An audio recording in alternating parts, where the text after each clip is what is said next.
It's another day on this incredible planet on which we live. Let's talk about the positive impacts people are making as I present part 2 of my Earth Day celebration on the Wine Road. It's really about kind of cultivating all the relationships between all the different species, the plant species, the insect species, the bird species. You kind of have to think of it as a continuum of species that you're cultivating on your property. With that sense of place should come that environmental and ecological balance so that whatever you need to do in the vineyard is as little as possible, right? You're not spraying insecticides, you've got a natural rhythm, the vines have a natural health. This podcast is being posted on Sunday, April 21st, one day before Earth Day 2019. Sustainability is key to preserving our planet for generations to come. Much like the slow food movement, Italy's slow wine crusade is all about sustainable farming and winemaking practices, and the Slow Wine Guide features those who operate within those parameters. As I mentioned last week, the slow food movement began in Italy in the mid-1980s, and it was no coincidence that it arose after the opening of the first 2 McDonald's fast food restaurants there. Slow Wine kicked off a tour in the U.S. and San Francisco in March, which gave me a chance to learn more about the movement. I also picked up the current guide, which features 370 Italian wineries, 121 California wines, the state was added just a few years ago, and new this year, 50 Oregon wineries. You can see who they are at slowwineusa.com. If you know Italian, you can visit slowwine.it. So today I'm featuring 2 Northern California wineries who have been selected by Slow Wine, Larkmead Estate Winery in Calistoga, Napa Valley, and Littorai Wines of Sebastopol, Sonoma County. They're both highly respected in the industry. I'll start today at Larkmead Family Estate. Its history goes back to the mid-1880s with the spirited Lily Hitchcock, a woman who had quite a reputation. You can read about her shenanigans on their website. Currently, the estate is owned by Cam Baker and Kate Solari Baker. The Solari family has owned the estate since 1948. Their daughter, Ann Baker, holds a master's in landscape architecture and has been shaping the property with her talents since the late 1990s. Her efforts are the focus of my first interview, and I was surprised that their very busy winemaker, Dan Petrosky, who I met at the Slow Wine event, was available to join us.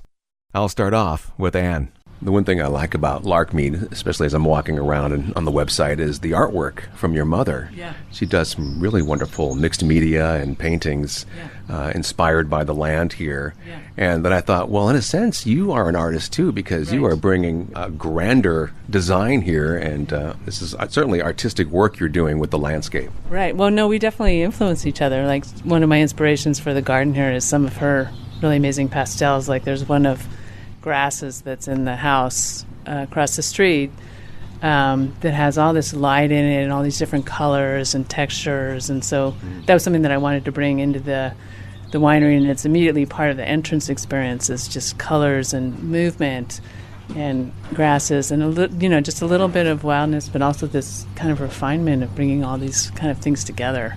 And your folks, when did they start actually turning this into their version of Larkmead? I say probably 94. I think we've always been coming here for, as long as I can remember, and Dad's always participated with my grandpa on kind of more the business aspects of the wine industry, but in terms of developing the property, redeveloping it, and then renewing winemaking, that really started in 94, and it's been a kind of a steady progress since then. I was curious about whether you were inspired by the property, and that's what gave you the idea to pursue landscape architecture. I think partly. I was really lucky to grow up in Marin and Napa and Sonoma and spend a lot of times outdoors, kind of we're just in this incredible, biodiverse, beautiful place. So I've always been inspired by being here, and we spent lots of time here in the summers and with my cousins and playing and kind of in wild country up at the foot of Mount St. Helena. So yeah, definitely. It's definitely part of my inspiration. And it's such a remarkable, fertile valley. It's magical, really. Actually, it's a really special place. I hear the word magic a lot in the wine industry. It's fun. Yeah, it's true, though. I've traveled all over the world, and if you look at, where the Ming tombs are located in China, and the descriptions of that valley match this valley. Like this valley has the bones of this incredible vitality and energetics. Yeah, it's interesting property you have here based on what I was reading about how there's 300 feet of gravel that lies underneath the topsoil because of the ancient riverbed that ran through here, and so that provides an amazing ability for the water to drain. Yes, we have really light, airy soils and, great fertility, so we kind of have both, and that soils can really breathe and water moves through them. It's a remarkable site in a lot of ways. It's like kind of a hillside vineyard on the valley floor. And Dan, I should ask you this question. It just popped in my head. So do the roots of the vines go down beyond the topsoil into the gravel, do you think? They do. I mean, the root systems of vines aren't as deep as we would think or believe or like them to be. But no, we do have root systems that are stretching and pulling from below our topsoils, and we know this through our irrigation practices and how we've learned how to cut our irrigation practice because we were wasting water.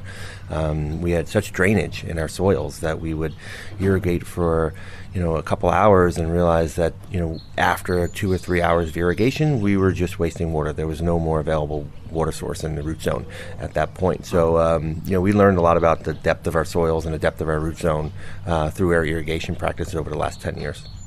And I imagine just that setup with the gravel below the soil gives your vines and the grapes a lot of characteristics.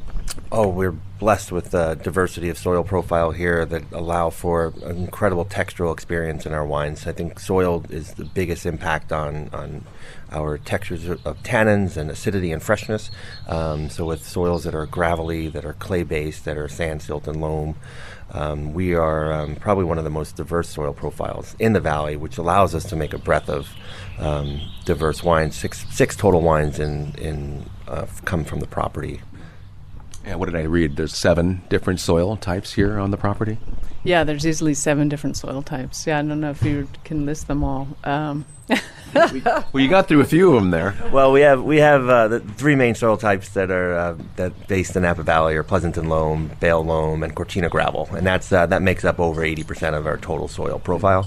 And then as we get down to the point where the Napa River, Selby Creek, and Ritchie Creek all converge at the southernmost point of our property, that's when we start to see a little bit more of a diversity, a kind of a little backlog of Clear Lake soils and some more sand and silt. And I can't remember the actual physical names of those. A little volcanic rock dust everywhere, too. I imagine. Yes, absolutely. Rolling down the mountains here. Mm-hmm. Yep. Yeah, the creeks play an important role here as well, the Napa River and the creeks. Yes, we were kind of framed by the Napa River and Selby Creek, and both of them, I think, add a lot of biodiversity to the property and also microclimate. We get airflows through our vineyards kind of drawing up and down the creek, depending on the time of day, and certain shade patterns which are helpful, and it just brings a lot of life onto our property. Quite a few cover crops, too, I noticed. A diverse amount of plants that you're using for your soil. Yeah, we've been experimenting probably since around 99, using increasingly permanent no-till cover crops and more native grasses and native wildflowers. Sometimes, as part of the organic program, we use radishes and mustards and things like that actually affect the soil health in ways we need to, but that's one of the things that we're really striving to do, is to reintroduce a lot more diversity in the cover crops and kind of try and provide that to wildlife and habitat insectaries and pollinators. And I saw you've brought in a lot of pollinators, as you just mentioned. You have honeybees on the property, and you brought back more butterflies and hummingbirds, and that's really helped over the past number of years. Yeah, I think we when we first started working on the property, there really wasn't much of that. There wasn't, hedgerows and planted swales, and the riverbanks were largely non-native invasive plants. So it's taken us a long time, but gradually we've kind of reversed all that, and most of our surrounding landscape areas around the vineyards are native, and they're reproducing. I was out there today, and we have one black oak on the property, and today's the first day that I've seen it set its own acorns and seedlings. So, you start to see things like that where you have enough of a plant where it starts to renew itself, and that's kind of what biodiversity or bioresilience would be, that things actually can continue to self-sow and propagate themselves, so you have enough of them. And what people may not think about is also fish. You've brought back salmon into the creek. Yeah, well, we did a lot of work on Selby Creek. We joined with 13 of our neighbors around, say, 2006, and we formed what's called the Selby Creek Watershed Partners. And so 13 of our neighbors all along the valley floor from Silverado Trail down to the place where Selby Creek comes into the Napa River, and we worked on every single property and did a lot of bank and erosion control work, and we built some weir systems to control how the floods come through and kind of make sure that people aren't getting in these really silty, blown-out riverbanks. And I was just down there this morning, and it's amazing all the plants that are coming in there and all the diversity there. There really was not there in 2005 before we started. We're moving in that direction. Well, the slow food and wine movement advocates biodiversity, so your accomplishments here is what helped the editors in the Slow Wine Guide choose Larkmead to be part of their publication. Cool. I think it's something that people really enjoy when they come here. They kind of watch the hummingbirds buzz around. Sometimes we find quail eggs in the potted plants on the porch. You can watch a heron kind of stalk frogs in the stormwater features. I think it really adds a lot of interest, and I think people are kind of yearning for that feeling of being in a healthier, natural place. I think it creates a sense of well-being and delight that adds to the wine experience. So it feels more holistic. Yeah. It's certainly a delight for the eyes. It's a beautiful property. And it's funny, Kim, when she brought me out here from the tasting room, she was apologizing for the amount of birds that are singing. I'm like, that's nothing to be worried about at all. Right, I think it sounds great in the background. Right, yeah, no, the birds are amazing. And, we didn't have bluebirds, say, 7, 8, maybe 10 years ago. We really didn't have bluebirds on the property. Now we have tons of bluebirds on the property, and I think those kind of things just remind me that it's really about kind of cultivating all the relationships between all the different species, the plant species, the insect species, the bird species. You kind of have to think of it as a continuum of species that you're cultivating on your property, and observing and becoming aware of what things want to live there too, and how they can. Well, congratulations on the success you've had here. Also receiving, not a bad job. Huh? Yeah. Well, you received the Napa Green Land certification and also the Napa Green Certified Winery accolade, so you're doing it right. Yeah, and I think we want to continue. I think we learned that there's always more we can do, and we keep learning as we go along, and I think we're starting to look forward into climate change challenges and how to adapt the vineyard for that, and kind of get this landscape ready for that experience, and We've done so, for example, around the winery by planting lots of valley oak trees, which will probably take another 20 years to mature, but when we want them, they're going to be here. And Dan, I imagine it also benefits you as the winemaker and also your vineyard management team here. No, it's been wonderful. But Anna is right. We've taken our time in doing things properly here. We spent the last 20 years taking major steps towards sustainability in ways that are landmark for us, as would be the Selby Creek project, or becoming one of the first Napa Green wineries, and then being a Napa Land winery, then converting to organic farming. The accomplishments we've done here just to become more sustainable and more holistic, and to think about the future, and especially the challenges we're going to have ahead of us as wine professionals and agriculture in California. This is, I think we've set ourselves up for an incredible opportunity ahead. And from the winemaking side, I will just have to say that it is a pure joy and pleasure to be able to work with people who are committed to the land. And, the Baker family, Solari Baker family, has been so since I've been here, and it comes out in the wines. It makes my job a lot easier than it should be. We didn't mention the solar panels. I understand you generate enough electricity for your whole property here. Yeah, so that sustainability is just it's an easy thing to do. It's something that we can all kind kind of relate to. And we see solar panels everywhere, and we have great exposure to the western setting sun here. And when the original winery was built in 2005, solar was placed on it, and then we expanded the winery. We more than tripled our footprint of solar, and it's done a great job in helping offset our energy costs here. We also, work towards things that the wine industry can do better with regards to energy conservation is, skylights and tank rooms. So we barely use our electricity through lighting in our workspaces. And then also we have night air. So a lot of the wine industry has been doing this for years with HVAC, been using the cool nights. We all talk about the diverse temperature change here we have in wine country. And when it gets cold at night, we can bring in some of that cold air to cool our barrel rooms and not use energy. So little things like that that go a long way with regards to energy conservation. And quite a few fermentation tanks, I understand. You ferment all the different lots separately? Yes, everything. The big step towards understanding our vineyard was to retrofit the winery to match the work that we were doing 364 days in the field. I always say that one day a year you don't want to put all the grapes into one pot. You want to be able to identify their ups and their downs, their challenges that you have from each parcel each year, but also the beauty and the perspective of each individual, as Ann said earlier, microclimates that we have on this site. So being able to expand a little bit and expand our footprint of fermentation tanks and our fermentation halls has been a true blessing for the winemaking team, and makes our lives a lot easier.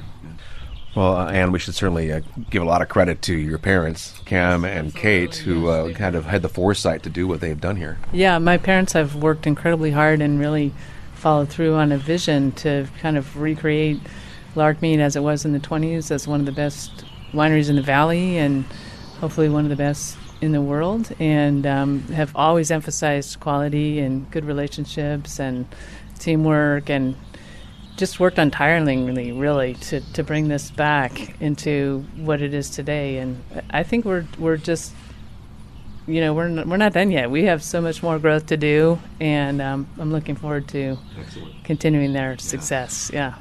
I want to briefly throw out, too, I'm a bit of a history buff, and I love the old photos that you have that your family has collected and kept over the years that you can see on the website, including some of the awards you won in the Pan American Exposition back in the 30s. Yeah, no, we're really lucky. I mean, this is a historic estate. It was originally developed by the Salmina family, and Lily Hitchcock Coit's family was here, and there's been, my family's been here since 48. So yeah, we have a lot of, just our family has a lot of history here, and yet it's a storied place. Yeah, it is. Lily Hitchcock herself is enough for one story alone. High character gal, yeah. We could all be so colorful. We should probably have more parties like she did. But we try to take inspiration from her, really. We hold our salon events, where we try and bring people together to talk about the issues of the day. We've been doing some on climate change and the future of Cabernet, and that was really inspired by her life. She would bring Bret Hart and Joaquin Miller and Robert Louis Stevenson and kind of all the writers of the day out to her place. And so, I think kind of, between my mom's gallery, art and culture, and cultivating the wine, kind of all goes together, Well, I've really enjoyed learning about the place over the last few days, and look forward to coming back with my wife so we can actually experience it the way it's supposed to be. Cool. I'm getting a little piece of it right now, but great. Thanks, Anne, for your time, and Dan, appreciate it. Nice talking with you. Thank you so much for coming to talk with us. We really appreciate it. Thank you very much. Ann Baker, the daughter of Larkmead owner Cam Baker and Kate Solari Baker, and winemaker Dan Petrosky.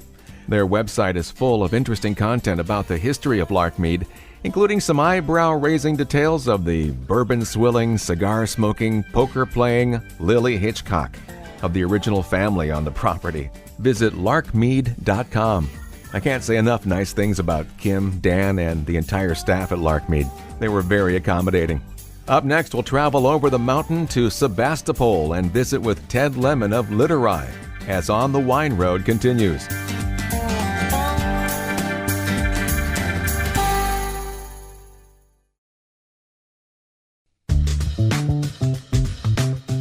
We're back on the Wine Road. I'm Jeff Davis. Today's topic, slow wine. It's a movement that follows the same principles as the slow food movement, farming with sustainable practices, and winemaking as well. This is part 2 of my celebration of Earth Day, which is coming up on Monday. Each year, Slow Wine issues a guide, which is like a book, of the hundreds of Italian, California, and now Oregon wineries who fit the criteria of the slow wine movement. Larkmead Estate was one, and so is Littorai Wines. Ted Lemon is the winemaker and owner, and you may not be familiar with his brand, but his reputation precedes him. Even Dan at Larkmead spoke highly of Ted. Now, when I visited Larkmead, you could hear the birds chirping in the background. In Sebastopol, it was a light, rainy day when Ted and I met 2 weeks ago, and what I didn't notice at the time was the dripping of his downspout as we sat on the patio outside his office. So that's what you'll hear this time in the background. It was a comfortable day otherwise, and the rain led to my first question. On my way over today with this rain that seems to keep persisting week after week, I was going to ask you, since you are the farmer, is there a point where it's just too much rain, or are you still okay with it so far? I guess that answer to that is partly the question, the human question of, whenever there are floods, that's too much from a human damage and consequence point of view. There's no question about that, so I wouldn't want to make light of it. But it's a blessed inconvenience, is the way I would describe it, right? We feel lucky to have it.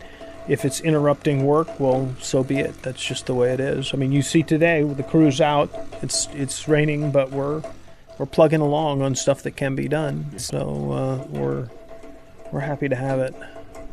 Sure adds to the beauty. I can see a lot of colorful flowers out there already. Yes, so it's a great time for us. As you said, there's the wildflowers have just begun, right, in some of the vineyard rows, but a lot of the stuff around on the edges is growing. You and I are looking at Ceanothus, which is a California native, which is the dark purple one. Yeah. Beautiful, beautiful. That one's called Dark Star, for those of you who are Grateful Dead fans. But there's all these beautiful, beautiful plants that are native here that, we've discovered too over the years of working here and planting them as companions. It's been incredible. When you started this project of the farming, was it just to have a farm? Were you thinking grape growing initially, or did that come a little bit later? Yeah, no, I'm a lifelong winemaker, so we bought this property with the intention of planting it. But as I mentioned when you and I were walking around, it was really that intention of making a wine farm, something that is not just pure vineyard, something that has a real sense of ecological balance and health and all that stuff. That's why on 30 acres there's only 3 planted. I read that your farm is modeled after Rudolf Steiner's vision of an integrated farm. Is that what you were kind of fashioned this after? That's right. So he's the father of biodynamic farming, and you'll see this now. It's very interesting. It's spreading throughout the organic and alternative farming community.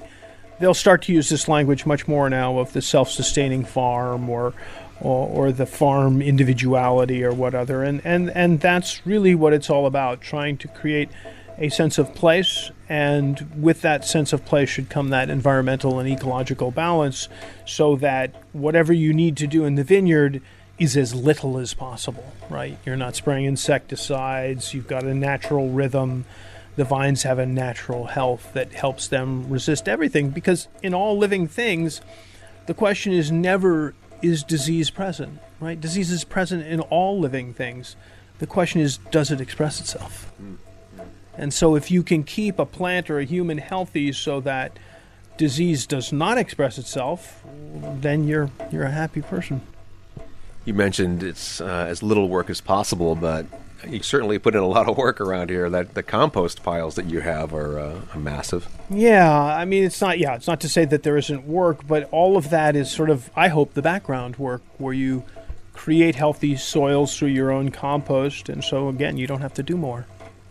Your vineyards are biodynamic, Pivot Vineyard and Haven, but you also source from other vineyards, and those are also organic at the very least, right? Yeah, so just to be very clear, nothing at Littorai is certified. That's a philosophical question for me. But everything that we farm and own ourselves, and in fact 85% of production is farmed using biodynamic methods, and then 15% is non-certified practicing organic. Talking about additives being unnecessary, focusing on hands-on farming, and is that how your winemaking is as well? Yeah, I think you would know better than I, having interviewed lots of winemakers, but every winemaker will, of course, say that. But I do think it is admirable and appropriate to bring in fruit that is in such health and condition that you can do as little as possible. In my mind, there is no such thing as natural winemaking. It's a human undertaking. So all the choices involve humans, and to some extent, using the term natural winemaking is disrespectful for the many, many generations who labored so hard. I mean, if a Littorai or any of our friends or a Chateau Montelena in Napa is doing well, it's not because we're so darn smart. It's because we are literally the top of a pyramid of many generations who never made a dollar, who worked really hard, who barely survived, who perfected Pinot Noir, Cabernet, the way we make it, the regions we grow it in. So it's not that we're so smart. We're just more lucky, I think, to be where we are when we are.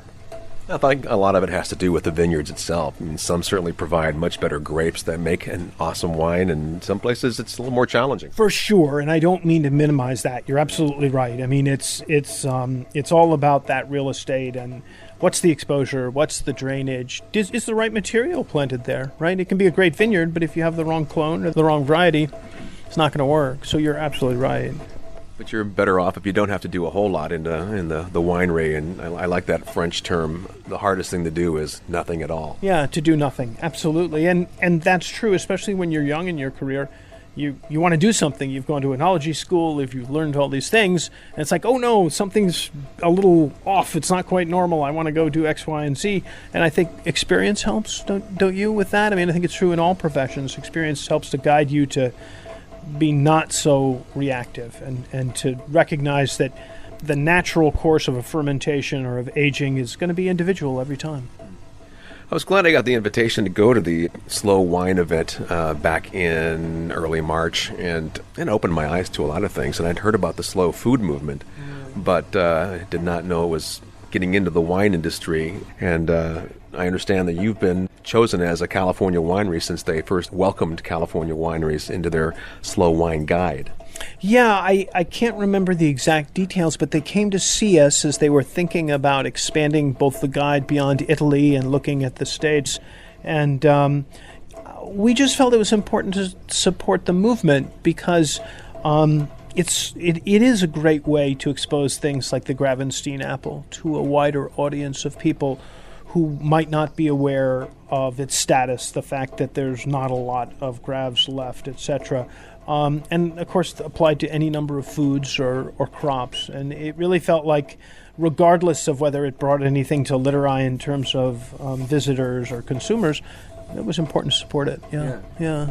I couldn't imagine you saying, no, I don't want to be a part of it. Yeah, I mean, it's part of who we are, right? Yeah. I mean, that's in the DNA for sure. You're a perfect example of what they're trying to propose and cover. And it's amazing the amount of wineries that are in the current book, the 2019, they do a lot of research. They do, and I think they've been very, they've really enjoyed working in the States. I can't speak for them, but my sense from the outside is that that opportunity to discover new world wines, to see in a lot of cases that it is not this vast monoculture, right? I mean, in Oregon or the Sonoma coast, you've got smaller vineyards, forests around them.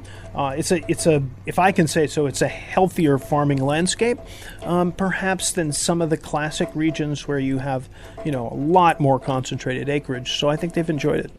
Are you finding a growing number of people are seeking wines made in the slow wine, sustainable farming method? I think they find us for sure. I think one of the most interesting things to me is that a lot of our ideas and what we do obviously is not it's not traditional Western agronomy, and you might think that a lot of people would look at these ideas and say that they're all crazy, but I think there's an openness amongst people to seeking out different ways of farming, whether it's organic or permaculture or whatever, and so we do find that people really, really enjoy it and they really respond to it. I should congratulate you on your 2014 Haven Vineyard Pinot Noir. That was the one that picked up the Great Wine Award from the Slow Wine Guide. Right. Actually, we just tasted that wine the other day. Yeah, that was the first property that we purchased and planted, and it was biodynamic from the beginning. So one of the things we did, for instance, we all, as property owners, want to go out and fence every corner of our property, right? Whether you're suburban or urban or anything else. And we said, no, we're only going to fence the vineyard, right? The other 5 acres of this property, that's for the wild creatures. And so starting down that path felt really good to me. So you let the deer roam and whatever else might be wandering through. Right. It's only the vineyard is fenced out for them. They have the rest of the property. Tell me about the your other vineyards that are part of the estate and the ones you source from. Sure. So as we mentioned, we're sitting at the Pivot Vineyard where the winery is located, 3 acres of Pinot Noir. The Haven is owned by us. We have a property in Anderson Valley, which is 1,600 feet above Boonville, which is 8.5 acres. Thiriet Vineyard, Pinot Noir and Chardonnay on Taylor Lane in Occidental are long-term leases. Roman Vineyard in Anderson Valley is a long-term lease. And then the others are mostly long-term purchase contracts. You enjoy that cool climate and ocean influence, don't you? Yeah, the financial part's sometimes less rewarding, but that's part of the gig. Right? I mean, we figure when we make our projections as a winery, we say, look, if we can do 2 tons per acre over 10 years on average, that's pretty good. Just because, as you know, closer to the coast, more rain, fog hangs around longer, you're just going to get lower yields. It's part of the game. And did I see you're growing or bottling Chenin Blanc too? We do. We have the only Chenin Blanc out on the Sonoma coast. It's a little tiny half acre of quite dense clay.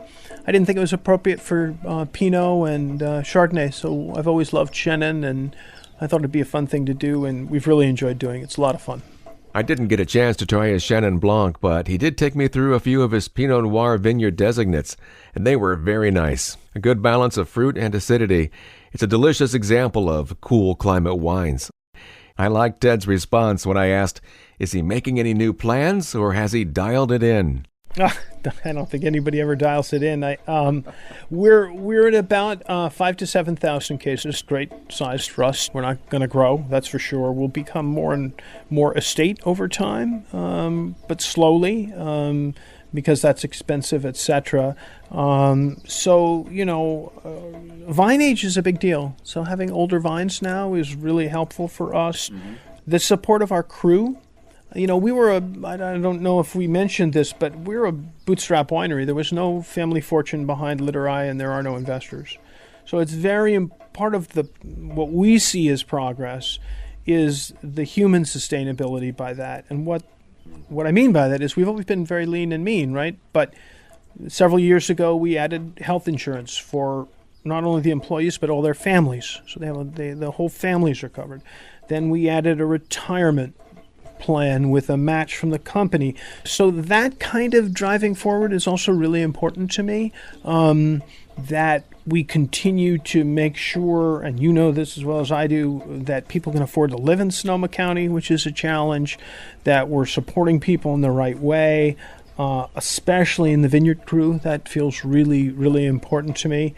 There are no, the full-time crew is full-time all year, right? We keep them busy. We have projects for them. There's no 2 months without pay or anything like that. If they're full-time, it's for sure and for real, and that's really important to both my wife Heidi and I. So pushing forward on that matters. And that security and knowing that your crew is going to be here is also important these days. It's huge, right? You bet. I mean, there's no bigger issue in farming than labor, no question. And keeping your employees happy and being concerned about them is part of the sustainable structure. Mm-hmm. And also, what's unfortunate in this, really in Western culture, is we've gotten to this point where we sort of devalue physical labor. And, not everybody is cut out to be the CEO of a major corporation or to be a math genius PhD. And we enjoy the physical labor we all do at Littorai, and I'm not saying that everybody wants to be outside every day, but if the conditions are right and there's a diversity of work and you're not spending 8 hours a day for 3 weeks doing the same damn job, if you alternate jobs, our crew is really skilled, and they need to be paid that way because they can prune a vineyard, they can replant a vineyard, they can go out and, prune companion plantings, they can build a compost pile, they can move the sheep. I mean, this is skilled labor, and it's important that they are treated that way, and that we make sure that there's a diversity of things to keep everybody interested. And I'm sorry that in the States we belittle physical labor, because I think we'd be a much healthier society if all of us had to get out and sweat, and have a shovel every now and then. It's a way of being in contact with the earth and being part of nature. It's important. I'll tell you, I enjoy working in the studio, but some of my most enjoyable times doing this show is getting out and helping out with a harvest. Sure, you bet. There's that excitement. There's the physical labor. I mean, I think we all feel that. One thing we haven't talked about yet, tell me about your animals that you have on the farm and what their responsibilities are. Sure. So we're wine people, of course. We started with ducks and chickens because we wanted to go slow. Boy, I don't know when this is. This is probably the early 2000s now when we started. And getting them out in the vineyards. And then we moved to sheep several years later.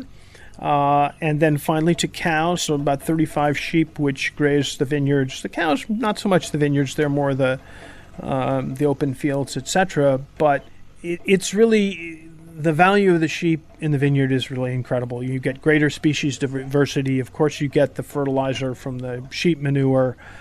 There's the fact, we're sitting in it. We're a wet spring. Instead of having to drive a heavy tractor out there to mow, the sheep do the work. There's no compaction. Right. So there's all these little benefits to it. But it really is funny the first couple of years, Jeff, when we were not animal people learning how to work with animals. It should have been on YouTube comedy show or something. It was pretty funny. Did I see you have bees on the property too? We do.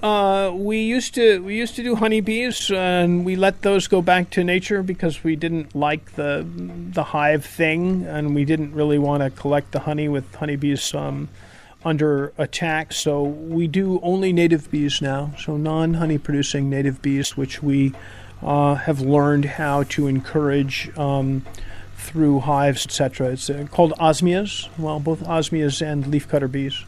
And so each vineyard has 3 or 4 of these, I wouldn't call them hives, but homes where these solitary nesting bees can set up shop.